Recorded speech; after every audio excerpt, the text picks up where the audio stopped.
Yeah, Coach. And we back with Coach Dakia. First time in forever. 3 years. You ready for this? I am. I'm ready to catch up. I'm so excited. So first off, you know what I gotta ask? You remember the first question I asked last time? Pop quiz. What did I eat? For breakfast, yeah? Yeah. Look at you. Yeah, nothing. Did I eat anything the last time? I don't know. I can't remember. I didn't eat anything. I had my vitamins. Okay. So this morning? Yeah. What time did you get up? Around 6. Yeah. That usually an everyday thing? Usually. I'm up around 5:05, 5:15, but lately, I've been going to the gym at 4:30. Now I'm getting back into the groove. Yeah, because I go to work at 7 now. What do you So I gotta know what you do. okay, What do you do for work? I am a rehab therapy tech. So pretty much I help all the therapists, PT, OT, and speech. I help them all in the hospital. So I do this while I'm in school, and I'm super happy about it. Yes, I'm back in school. So when I left here, I was finishing up my bachelor's. So now I have my bachelor's of health education. And so now I am back in school going through PPT so I can go into the physical therapy program. So that is my goal. I know. What do you kicking my head. Let me tell you, it ain't kicking my butt. It's kicking my head. How have you been adapting through it all as you went from here to getting your bachelor's to what you're doing now, and then like the next set of getting your PT? You know, I feel like it's always been there. There was this itching to help people heal. And so I was always the soft trainer. I was never the one who was like, rah, like rough and stuff. Like I was always soft. And I always found myself getting into situations where people should have went to PT, but they came to me. And so this was like God's prep work for me. There was a point where I was with my client. She used to, and we can talk about that as well. She used to have cerebral palsy, and I'm so excited to be able to say she used to have it because she healed. And I was with her one day, and at the time, I was at the stretch station, so I would sit and I would stretch people. And I was like, I have this desire to stretch your leg because with her cerebral palsy, that's old, okay. But with her symptoms, she had like one hip higher than the other. And so I was like, I have the desire to pull on your leg. Can I do it? Like, she was like, yeah, I trust you, like, go for it. When I pulled on her leg, I literally seen it grow. And it popped. I kid you not. I believe in the Lord. Do y'all believe in the Lord? Okay. We believe in the supernatural. So I pulled on her leg and it grew and it popped. And she was like, oh, that felt good. She gets up and walks. And when I look at her, she's standing up straight. No dip in the hips, nothing. Her hips are leveled and she's looking at me eye to eye. And I start bawling out crying. She said, what's wrong? I said, you're looking me dead in the eye right now with no impairments, nothing. You look like a normal woman. And there was this desire, like, it's time for me to go to school. And that's how my journey to physical therapy started. It's always been there. But that moment, it took off. I was like, it's time. I don't know what I got to do, where I got to do it, but it's time, and it's time for me to go to school. So I'm crying. I call my mom, and she's like, oh, I knew it was time. Like, go for it. It absolutely is. Because all these people, knee injuries and shoulder injuries, and I'm watching them heal, and I'm operating in ways. And then when I went to go observe at a PT facility, they were doing the same pulling that I had the desire to do. And that's what they do. And I'm like, so you're putting language to what was just on my heart to do? You're actually putting language to it, and you do this on a day-to-day basis.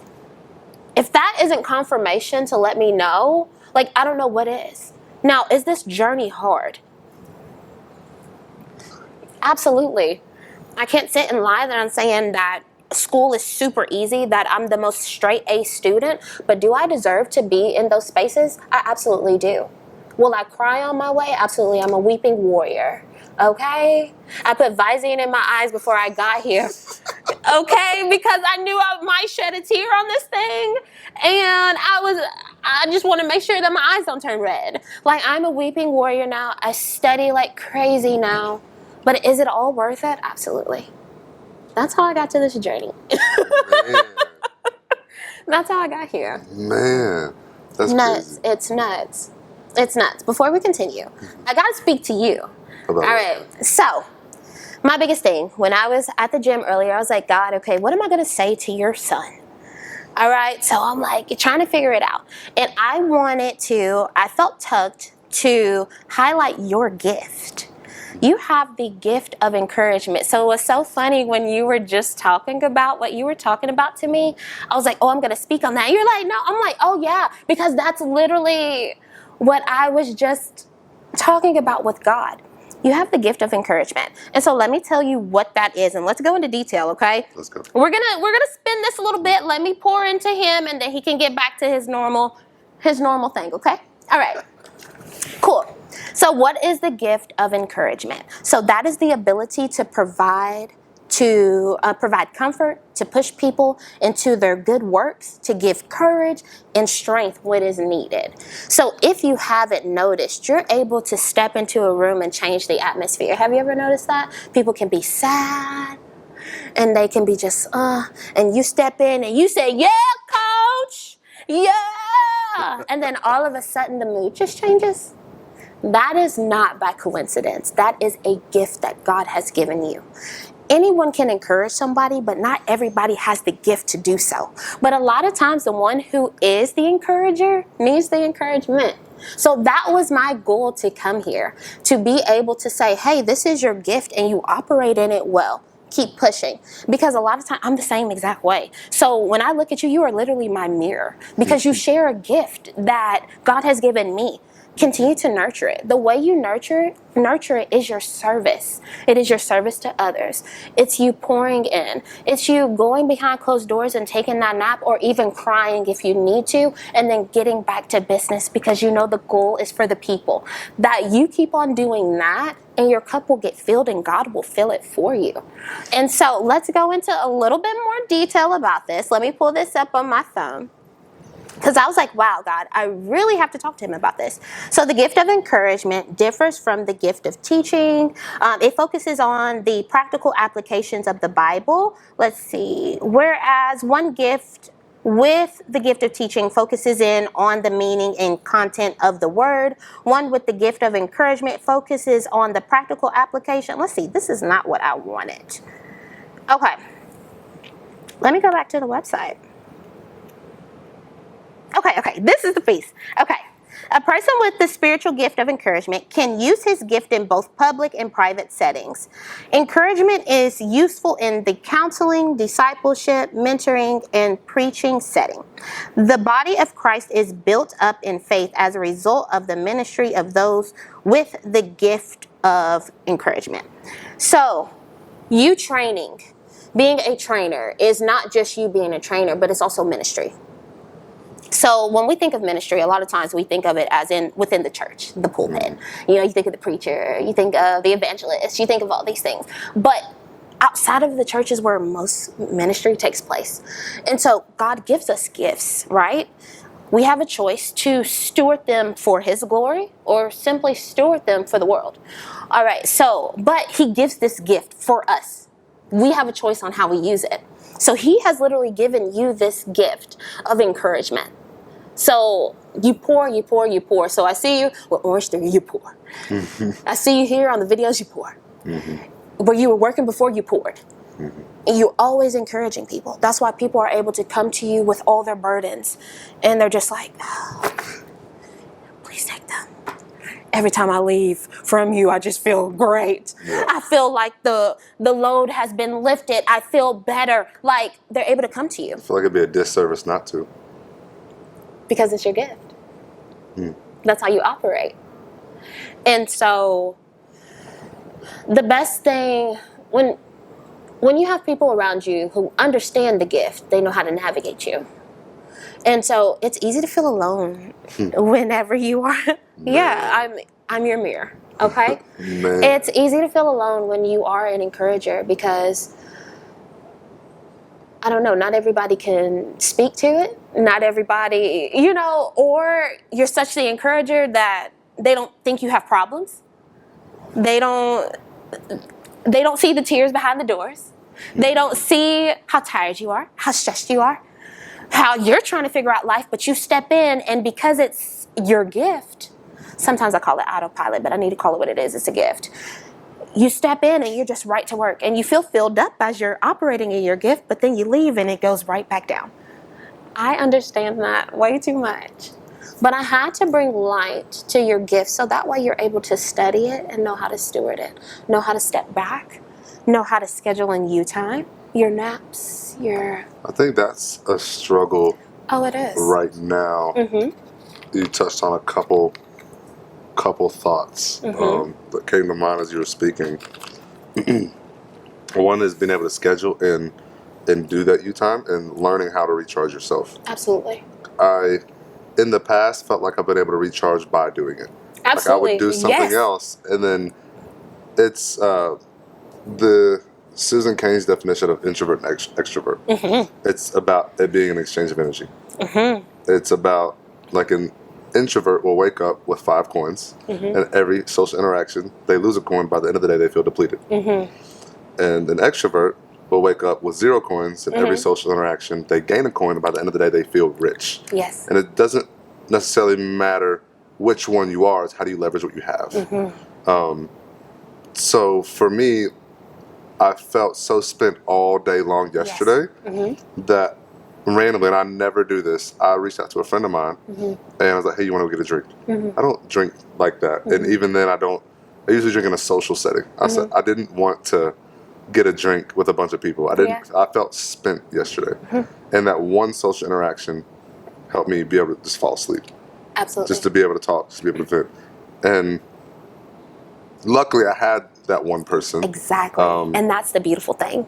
You need that one person. That one person who is able to see you in a spot where the coins are spent and the coins are rich. You know what I'm saying? They have to be able to see both sides and still see Neff. When they can't see you at your low point, they don't deserve to see you at your high point. This is just your inner circle. Now, for others, not everybody is going to be able to see you at your low point. That's okay. They can't see Neff low. They must see, coach, all the time. Like, that's what it is. And that's okay. That's not your inner circle. Those are the ones that you serve. And that's okay. Distinguish that. You have your inner circle, the one that you can take your hat off with. I have my inner circle. My 2 favorite ladies, I'm able to just be Dakota, not the trainer, you don't have to eat a certain way in front of me. You don't have to do this. I'm not looking at your plate. I'm not studying your movements. I'm not doing any of that. I am simply Dakota. I get to take my hat off. I get to say, hey, y'all, I'm really craving this. They say, if you want it, do it. If not, don't. It depends on what you need. Like, they get to see me for me. Can everybody see me for me? No. If I told everybody my struggles, would they be able to handle me? No. Would they be able to look at their journey the same? No. If you're struggling, I know I'm going to struggle. Not everybody is meant to see that, and that's okay. You have your inner circle, and it's a safe space. So continue to nurture that safe space. For me, it's very hard for me to even nurture my safe space in this moment just because my schedule is jam-packed. But they understand. I'm thankful they understood, because a lot of people would have stopped their friendship with me because I'm so busy. I'm not there. I am a low-maintenance friend right now. A low-maintenance friend who needs a friend but doesn't have time to really nurture it. They understand, and I can't fully put... You got to have people that understand around you. And so my biggest thing with this, I was like, this podcast can be 30 seconds long. I must tell this man, because it was on my heart. I'm literally like, I was boohoo crying at the gym, trying to hold it in. I was like, let me put my buzz in my eyes. Because I'm just like, I'm listening to worship music, and I was like, God, I'm just simply praying for your son. That's it. Simply praying for his mental space. I'm praying for his clients. I'm praying for his children. I'm praying, because as you pour into people, they're going to pour into them. Everything that you're doing right now is going to benefit your family as well. Keep pushing. It may not look like how you want it to look. My life doesn't look like how I want it to look. But even then, even in your worst place, it's still ministry to somebody. They're still going to look at you and say, that man is so rich. That man is so amazing. That man, and you could be like, yo, I am at my lowest point in life. That man got it all. He's just what's up. I love everything. You can literally lay out your whole struggle. You lay out every struggle to them, and they'll still see the light in you, because that's how it's supposed to be. Keep encouraging. Keep serving. Keep doing the work. Set your boundaries. have your safe space. That can be difficult to do. Oh, of course. You feel like you're leaving people out. You feel like you're not. Because you have a heart for the people. You have a heart for the people. Yes, but I think the past couple of years I've grown to... Talk about it. I've grown to have very little patience for people that don't actively go after what they say they're going after. When the actions don't match the words. And that's okay. That's literally what got me from personal training to physical therapy. That's literally what it is, and that's okay. Nurture that, because that keeps you from wasting your breath and trying to market towards people and tug on them If they don't want to do it, don't. When people were telling me, Dakota, I need you to be a harder trainer. You should be telling people this and that. You should be calling them big backs. You should be doing all this. I'm serious. They wanted me to humiliate them. I know people who will do it for free, okay? But that's not me. Don't expect me to be that type of person, because when I look at you and you tell me that I need to be this way, I simply say you need therapy. Because why should I have to humiliate you to do something? We're adults. If I hold my hand out and I tell you I have the keys to the door that you're trying to unlock, grab it. Let's go. If I told you I had the keys to your dream car right now, I have the keys to it. Take my hand, I'll take you to the car, we get in it, we drive it, it's yours. Are you going to fight me? Are you going to fight me? I'm giving you the keys. Don't fight these people. Now you're rewiring your niche. You shouldn't have to beg people to do stuff. Look, stand on it and stand proud. You still have a heart for the people. You know, that's something I heard the other day that's very similar to that was, there's a reason why I have what I have on my money clip. It's a saying. Mm-hmm. It's just a little quote. But the quote, don't know who it's by. I don't really get into authors of stuff like that. But the person that talked about the quote related to you only do business with people who you want to do business with. Mm-hmm. And the person talking to him was like, well, that sounds great, but can you really afford to only do business with people that you only want to do business with? Like, mm-hmm. Sometimes you have to pay the bills. Mm-hmm. He's like, yeah, I don't want to get misunderstood. Mm-hmm. You still have to do business so you can keep the lights running. Absolutely. But there comes a time where, for instance, someone will say, tell me why I should hire you. Mm-hmm. And his explanation was don't. His answer was don't. Because if I have to explain why you should hire me, then every piece of advice from that point on, I'm going to have to explain why it's good advice. But if you trust me, if you believe what I believe, if you hire me for a reason, like you know my track record, you know my evidence, you know my resume, you're looking at me for a reason. So to answer the question, why should I hire you? You almost just, it's like a spit in the face of, mm-hmm. I don't trust you, give me more evidence. Mm-hmm. So it's the quote, how you do anything is how you do everything. If I'm going to have to explain why this mm-hmm. is going to work for you, mm-hmm. then you're never going to trust me. Yeah. Just like if I have to explain why you should hire me. Mm-hmm. We can even take it a step further. You do business with people you're led to do business with.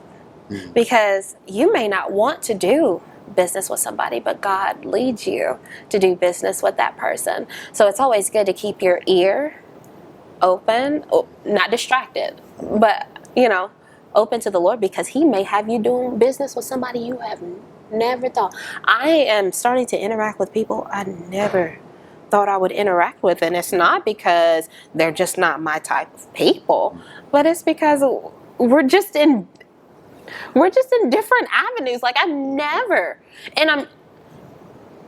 would have thought I would hear about the diseases that I hear about, the injuries I hear about, and just go. I never would have thought I would have a patient who had cerebral palsy. I was like, I'm just a trainer. But now it's forcing me to study more, to handle with care, to serve more, to be open. And then even going further, I'm dealing with women with menopause, learning about that. Pivot a little bit. Yes, we're going to pivot. Talk about your tour you were doing 3 years ago. 3 years ago. Okay, so I didn't give you the whole scenario of why it started. I might have, but I probably didn't go into detail. So when I was at church, I had gotten a prophetic word. So a prophetic word is pretty much a message from God to the messenger to you. Okay? So I got this prophetic word about me I was in a park area full of women, and we're stretching, and I was teaching them. And I was just like, yeah, let's get it. I was like, oh my goodness. So he was just like, there were certain things that were closed, certain doors that had to close because this type of moment had to happen. And I'm like, okay, God, okay. So at that point, now prophetic words don't always happen like that. It may not happen for another 2, 3, 4, 5 years. Okay, but me, being me, my old self, being myself, I was like, it's time to get the ball on the road. Let's go. So let's make this happen. So I was marinating on that word, and I just took it and went. I'm going to do a dance tour, and this is what we're going to do. This, that, and the third. Now, do I believe God blessed it? But I didn't see the numbers that I thought. I thought I was going to be in a park with a whole bunch of people. But maybe I had maybe a max of 7 in an area. That was still good. I was still happy. That's why I was like, if I get 2 people, don't matter. If I don't, you'll get the clip. If you clip it in, feel free. But I was doing just that. It don't matter. It don't matter. But what I realized now, because it's actually about to come to pass here soon, what I realized is that God had to mold me for that moment. That daycare was not ready. That daycare would have lost an audience because I was still dibbing and dabbling in different things. God had to prep me for the now. So 3 years later, I got the word. He's been processing and pruning me for this. So come 2026, I will see it play out. I was not able to see that play out then. I was not ready. I was just getting into God. My faith was wavering. I wasn't the person that I am today. I would not, because this is like a church setting. This ain't, I'm on the internet and I'm doing this, and they're still gonna look at me as, oh, she loves the Lord. No, I'm walk this walk, talk this talk in them type of arenas. We not playing no games. We live the life. We talk God. We walk God. We roll with them. We partner with them. That's it's just what it is. Right. That girl, she was kind. She was smart. She was important. Yeah. That girl wouldn't have been able to handle that type of environment. Those type of people. I would have old self would have risen up in pride. Look at what I did. Look at the type of people that are coming for me. That's just what it was. Now, I get to be like, God, look what you're doing in your people. I get to put God in everything. Now I talk God in a sentence, you're going to hear about God. Before, but I needed to be this person. I needed to make these type of connections. to fulfill. So one day, randomly, it was brought to my attention, like the Holy Spirit just dropped it. Like, remember that prophetic word? And I just remembered it. And I'm like, is this it? You'll see soon. Okay. Is this it? Because now I'm just curious. You're curious. I'm going to let you stay curious. I'm not going to explain it too much. Okay. And I'm like, oh, this is the environment. They wouldn't have accepted me. And it's not about acceptance. Don't get me wrong. Because I'm still me. People are going to be people, whatever. But how I roll with God, it's just that girl. No. Mm-hmm. This one, and who God is continuing to mold me into, the yes, the surrender, all that. Yeah, she can handle that. And I'm like, I have to. When I was thinking about just coming here, and I was just like, yo, I have to talk about that, because that's when I was talking about, like, I made maybe like, how much did I make off that tour? Maybe like $10 on my website, maybe max. That's all. And I put my heart in that thing. Made about, for real. And I'm probably made about 10, maybe max 20. But I went before my time. So it's like God was there, but his hand wasn't on it. Mm-hmm. He was able to turn it for good and use it, because I was still, it was still to honor in a way, I think. But I think I was still doing, I had some events in the church. It was mixed. It was so mixed. And God's like, no. Where I have you going, you must walk with me. You must talk my language. You must be who I called you to be, not who you want to be. I need your life surrendered to me in order to touch this prophetic word, in order to see it come to pass. He's been pruning me since then. 3 years. I had forgot about it. And when I came here, I was like, oh my gosh, I talked to Neff about this. Yep. And how it transpired. I talked to him. But I get to finally say, that was not my time. And that's okay. Like, patient. I'm learning patience now. But it kind of was what it was. And because I had thought at first, I was just like, dang, Lord, like, what was this? Like, what was the point? Like, of course you always, doubts. Yeah, because when you put on those type of things, like, I mean, people were sharing, and I'm thinking, we about to see this word. Like, come on, Lord, we about to see this word come to pass. Like, God was like, that's cute. That's cute, girl. But you're not ready. You're not ready to be in front of that many people. You're not ready, because I need you not only to teach them, or to teach them like in a class setting, but I need you to teach them how their health is a representation of me. Jehovah Rapha. Jehovah's God's name. Rapha means restoration, healing.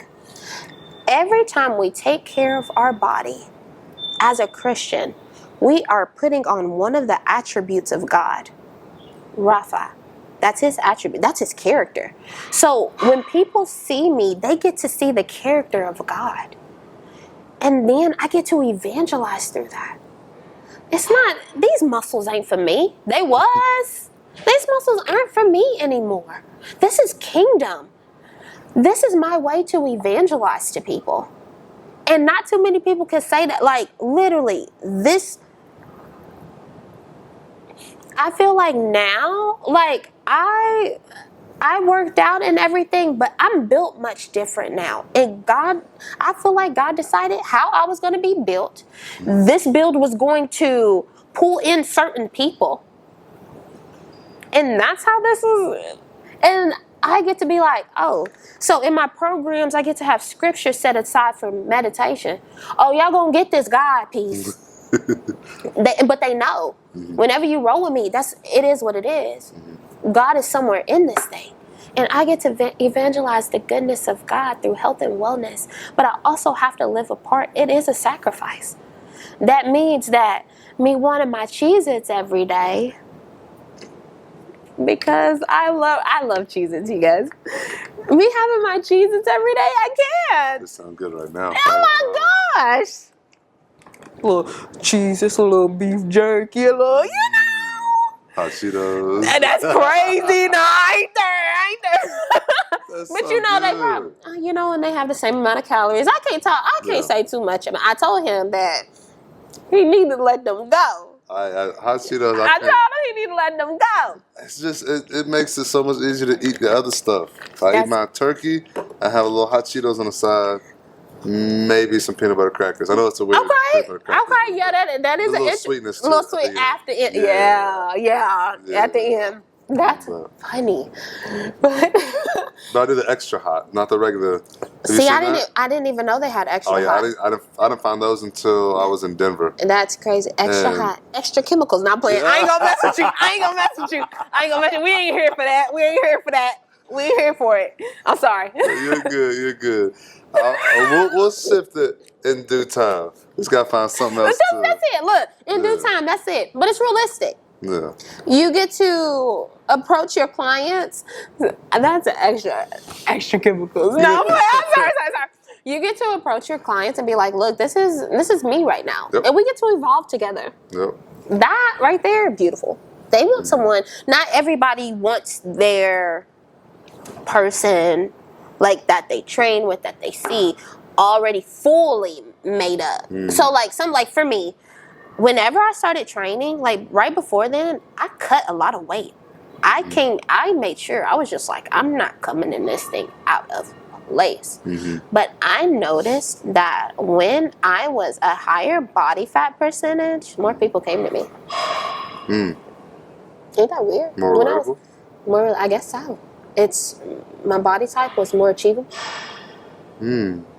So they could respond to me well. I'm pretty sure I'm a little bigger than I was in that last video.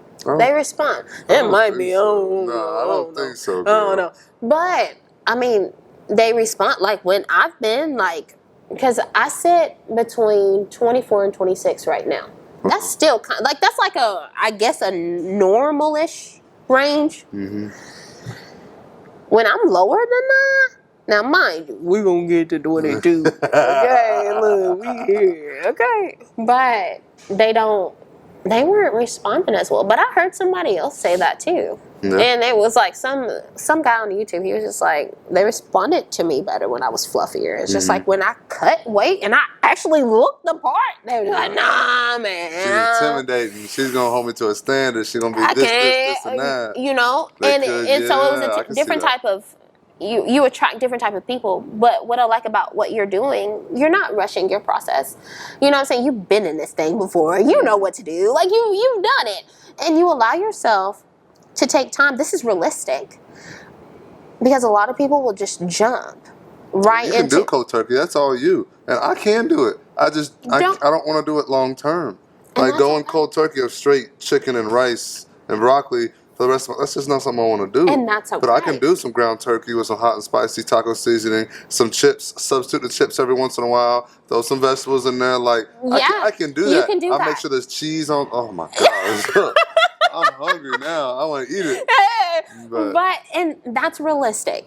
And so for me with my teachings, I tell people, like, when they come to me and I'm like, oh my gosh, Dakia, I just had a moment. Okay, have that moment. Just because I don't teach on cheat days and this and that and have the cookie, have this. Just because I don't teach. You talk dirty. Just because I don't teach on it doesn't mean I'm going to penalize you or condemn you for having a moment. I love Cheez-Its. Hey, y'all. I love Cheez-Its. Like, I love Cheez-Its. But I know when to dial back. That is my, like, that's my kryptonite. I ain't going to have none of this. If I got some Cheez-Its. That's a non-negotiable. That's my non-negotiable. I am okay with people having non-negotiables. I'm okay with someone having cheat days. If I don't teach about it, that's just not what I don't teach on it. The only reason why I don't teach on it is because I put God in the forefront. God doesn't teach us to cheat. God is not a cheating God. This man's down to business. Like, and so I just don't teach it. And I think that's okay. But if somebody comes to me, I still come to them with the compassion and love that Jesus, that Jesus had. Like, that's literally, I can only imagine how I would get convicted, how the Lord would ring on my neck if I sat and I was just like, you ate this, that, and the third. He was like, didn't you just eat some Cheez-Its? Like, be for real. Like, straight come for my neck. Yep. So I treat every client, every patient, the same way God treats me. That's why I don't talk to people crazy. I have big bags and everything. I don't want to do it. That's not my thing. Now, so if somebody told me, girl, your back getting big, I would be like, you know what? I take that advice. I'm going to handle that. Because thank you. Because it's an image thing with us as well. Like, it's beautiful that people get results and this and that and the third, but we also got to look the part as well. And there's only so many cheeses I'm going to eat before my stomach starts showing it. Okay? You can't have for too long. I was not blessed to be able to hide my palate and go teach people. There was one time, this is bad, I'm about to tell on myself. So, it was my last training job before I got into rehab therapy. I was interviewing for the facility, and I was eating Chinese food on the way. Went in there, and before... When you did the interview, you had to coach and train, and... I've done that before. On Chinese food? Yeah, and eating Chinese food before. Did I feel like crap? Absolutely, but I was eating Chinese food. But you know what? It showed. So there would be, as I got clients still eating Chinese food, still kind of navigate, because I was kind of doing what I wanted. I didn't care at that moment. Like, you know what I'm saying? It's not now. I can talk about my past, you know. I was eating Chinese, and the people would be like, I did so good on my diet. So they're telling me their whole day's worth. I'm like, that's so good. That's amazing. Meanwhile, who was eating some Chinese food right after? Because there was a Chinese spot right next to taco spot right next. The tacos, Mexican, and pasta, the Italian. I was eating it all.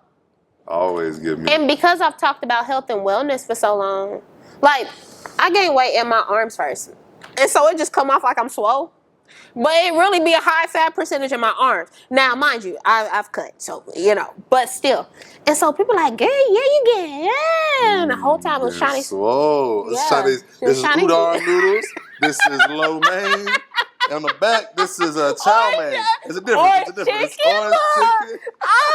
General Tso's is that bicep right there. A little bit of broccoli, you know what I'm saying? Broccoli beef on the forearm. Cutting up. And there was one day, the Lord only let me go so far. And then he like, I started getting convicted off everything. And it's just like, no. Then it turned into crumble cookies and... Let me tell you, because that's what happens. You let yourself have that little... Yeah. As a trainer, you're like, I don't get to eat this on a day-to-day basis. And then you just start going. And then you get to a point where you don't care. Like, at first you care. You know what? I already had one. What's two gonna do? What's three? What's four? I had it yesterday. Might as well do 2 days in a row. I had it last week. I can go do 2 weeks in a row. I'll work out. Just one thing. Yeah, I'll work it off. I'll do an extra rep. I'll run a little extra on the treadmill. And let me tell you, I've never been the same size since, like, when I was in the gym and training and in a gym setting, it was easier for me to be the size that I was and navigate and go. So if I had if I was eating the Chinese food like I would, now I can't afford that. I'm in a different setting. I literally have to go to the gym. I literally have to carve out time. So now I understand how people feel when they're like, because I'm looking like, oh my gosh, that hour that I spent in the gym could have been a study session. do I really want to go to the gym or not? Or do I really want to? And so now it's hard. Like, even me being seasoned in the game, I still have those times where I have to force myself to the gym because I could be doing something else. I could be taking a nap. I could be doing, but it's just catching up on a show.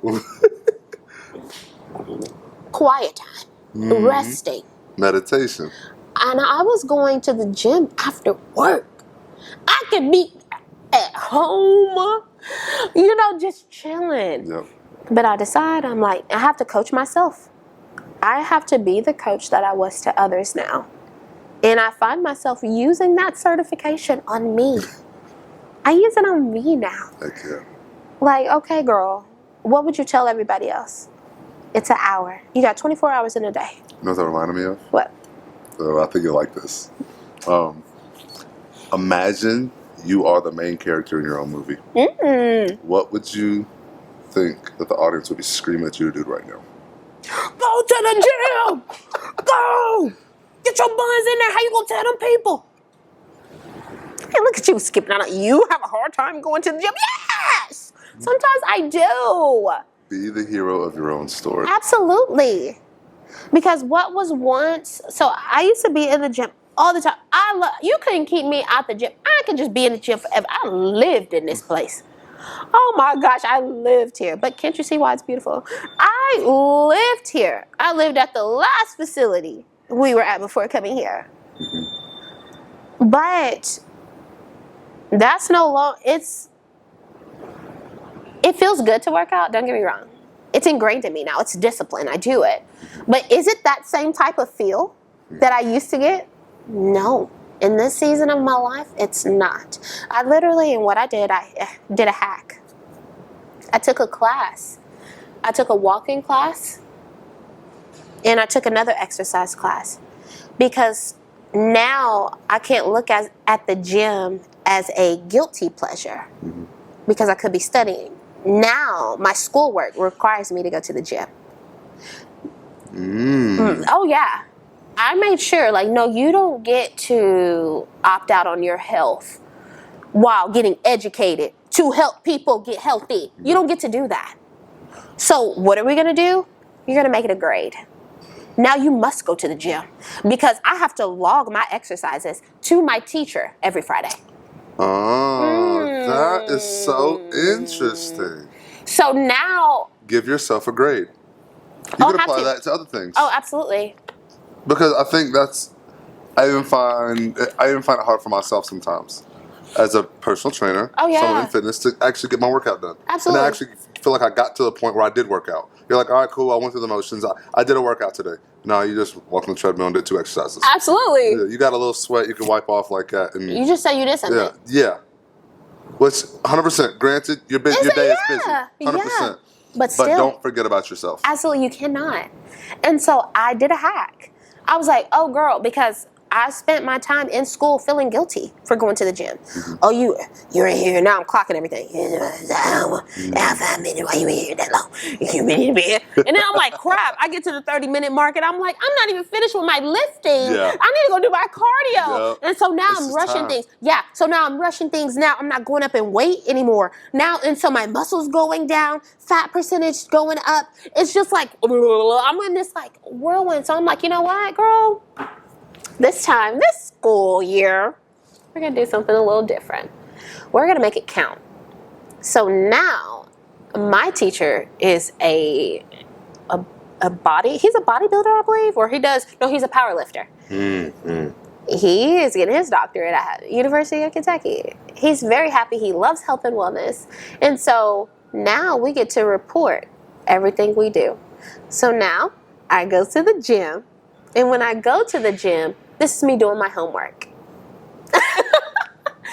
I like it. That's where I begin to apply what I was teaching others to myself. The nutrition coaching. So now I get to log. He was like, and if you want to take it a step further, you can log your food. So now I have even more accountability with my teacher. Now this is a walking class. If I decided that I was just going to walk, I log my steps. I log everything with him. And now I have no excuse.